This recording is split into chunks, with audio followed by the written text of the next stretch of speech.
सभी बच्चों को मेरा हार्दिक आशीर्वाद प्राप्त हो। आज हम आपको अशोक के फूल गद्य गरिमा का दूसरा चैप्टर अशोक के फूल के मुख्य अवतरणों मुख्य अवतरणों से संबंधित प्रश्नोत्तर पर प्रकाश डालेंगे।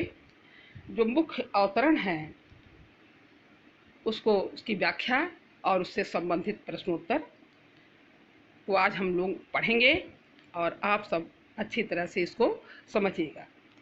तो सबसे पहला मुख्य अवतरण है वह यह है, भारतीय साहित्य में और इसलिए जीवन में भी इस पुष्प का प्रवेश और निर्गम दोनों ही विचित्र नाटकीय व्यापार है। ऐसा तो कोई नहीं कह सकता कि कालिदास के पूर्व भारतवर्ष में इस पुष्प का कोई नाम ही नहीं जानता था। इसका मतलब यह है, लेखक का ये विचार है कि हमारे भारतीय साहित्य में, इसलिए हमारे भारतीय जीवन में भी इस पुष्प का प्रवेश मतलब आना, इस पुष्प का आना हमारे भारतीय जीवन में और इसका निकल जाना दोनों एक नाटकीय ढंग से हुआ। कहते हैं कि यह बात तो सत्य है कि कालिदास से पूर्व किसी साहित्यकार ने इसका उल्लेख अपने साहित्य में नहीं किया है और वे ये भी मानने को तैयार नहीं हैं कि कोई साहित्यकार इस पुष्प से अपरिचित थे। अर्थात सभी साहित्यकार इस पुष्प से परिचित थे, लेकिन अपने साहित्य में कालिदास के पूर्व इसका कोई वर्णन नहीं किया। परंतु कालिदास के काव्यों में जिस शोभा और सौकुमार का भार लेकर प्रवेश करता है वह पहले कहाँ था। कहते हैं, सर्वप्रथम यह कालिदास के काव्यों में शोभा और सौकुमार कोमलता का रूप लेकर के आया है, अर्थात इसका वर्णन हुआ है। ऐसा वर्णन इसके पूर्व कभी भी नहीं मिला। उस प्रवेश में नववधू के गृह प्रवेश की भांति शोभा है, गरिमा है, पवित्रता है और सुकुमारता है। कहते हैं, लेखक कहते हैं कि कालिदास ने अपने साहित्य में इस मोहक मन को हरने वाले पुष्प का जो वर्णन किया है वह उस प्रकार से है जैसे कोई नववधू शोभा, गरिमा और पवित्रता, कोमलता के भाव को लेकर के सर्वप्रथम अपने गृह में प्रवेश करती है। इतना मोहक वर्णन उन्होंने किया है। फिर एकाएक मुसलमानी सल्तनत की प्रतिष्ठा के साथ ही साथ यह मनोहर पुष्प साहित्य के सिंहासन से चुपचाप उतार दिया गया।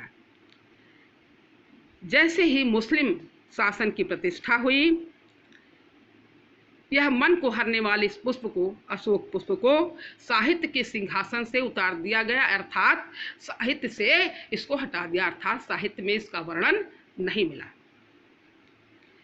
इसका वर्णन उसी प्रकार से मिलता है, कभी कभार इसका नाम लिया जाता है, जैसे कोई विक्रमादित्य और बुद्ध का नाम कभी कभार लोग ले लेते हैं, तो कभी कभार इसका नाम केवल लिया जाने लगा। साहित्य में इसका वर्णन नहीं मिला। नाम तो लोग बाद में भी लेते थे, पर उसी प्रकार जिस प्रकार बुद्ध विक्रमादित्य का, कहते हैं नाम तो लोग इसका बाद में लेते थे। जैसे मुस्लिम शासन की प्रतिष्ठा हुई, इस पुष्प का वर्णन बिल्कुल साहित्य से हटा दिया गया। नाम तो लोग बाद में भी लेते हैं, लेकिन उसी प्रकार जिस प्रकार बुद्ध और विक्रमादित्य, बाद में इसका नाम लोग लेते थे कभी कभार, उसी प्रकार से लेते, जैसे कभी बुद्ध का वर्णन लोग करते थे, कभी विक्रमादित्य के बारे में लोग उनका वर्णन करते थे, तो कभी कभार इसका नाम लिया जाने लगा। अशोक को जो सम्मान कालिदास से मिला वह अपूर्व था। कहते हैं, अशोक को जो सम्मान कालिदास से मिला, माने कालिदास के काव्यों में जितना महत्व इसको मिला है वह अपूर्व था, वह उसके पहले कभी भी इसको नहीं मिला। सुंदरियों के आसिंजनकारी नूपुर वाले चरणों के मृदु आघात से वह फूलता था, कोमल कपोलों पर कर्णावंतस के रूप में झूलता था और चंचल नील अलकों की अचंचल शोभा को 100 गुना बढ़ा देता था। कहने का मतलब यह है कि यह इतना रहस्यमय पुष्प है कि यह जब सुंदरियां बजने वाले पायलों को अपने पैरों में पहनकर महावर लगा करके जब कोमल अपने कोमल भाव से उसके नीचे के भाग को, वृक्ष के नीचे के भाग को जब दबाती थी तो ऊपर वह लाल लाल गुच्छों के रूप में खिल उठता था और इसके कोमल कपोलों पर, उनके गालों, कपोल मतलब गालों पर कर्णामंतस के रूप में, कानों में पहने जाने वाले आभूषण के रूप में सुंदरियां इसको पहनती थी। अपने कानों में इस फूल का आभूषण बना करके अपने कानों में भी पहनती थी, जो उनके कोमल गालों पर झूलता रहता था। और अपने बालों में भी इसके गजरे के रूप में इस फूलों का प्रयोग करती थी और इससे उनके सौंदर्य में वृद्धि होती थी। वह महादेव के मन में क्षोभ पैदा करता था, मर्यादा पुरुषोत्तम के चित्त में सीता का भ्रम पैदा करता था और मनोजन्मा देवता के एक इशारे पर कंधों पर से ही फूट उठता था। कहने का मतलब यह है कि यह पुष्प इतना मनोहर, इतना मोहक था, इतना आकर्षण था कि यह सामान्य जन को तो आकर्षित करता ही था, देवताओं को भी प्रभावित करता था।